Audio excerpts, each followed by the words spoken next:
Hey everyone, we talked about Matthew this past week during Character Study, our summer series. And one of the things that I didn't get to talk about was what Matthew did from a historical perspective, what history tells us he did after the book of Acts or during the time frame of Acts. How did he build the church?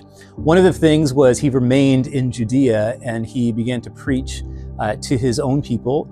I think we talked a little bit about that Sunday, but what's really interesting is how God used him even beyond that. Matthew, tradition tells us in history that he evangelized and shared the message of Christ in parts of North Africa and was used by God to further the kingdom in that part of the world. A few weeks ago, we talked about Thomas, and Thomas as well, used by God in what we now know as India. And in fact, if you go there, there's so many different memorials set up to the work that Thomas did. It's really interesting to me because the work of the apostles, it's so far-reaching. And the Bible tells us that the church is built on the prophets and the work that has been done before. And that stands out to me when we think of these things. You might be saying, well, it's not in Scripture. And it's true. Certainly history doesn't have the same value as the Scriptures that God entrusted to us.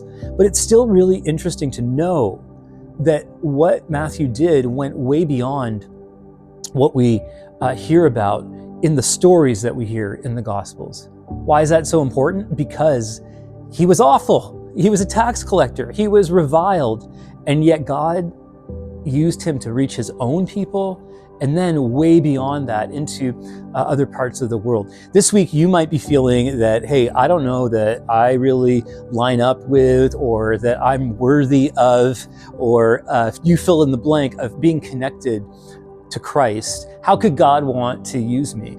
He wants to use you. In fact, sometimes I think it's the misgivings that we have and the past that we have and the things that have happened to us or things that we have done that God can then leverage for his kingdom's growth. So my encouragement to you today is to take a few minutes and think about, how does God want to use me? And as the Spirit reveals that to you, I pray that you'll take steps towards it.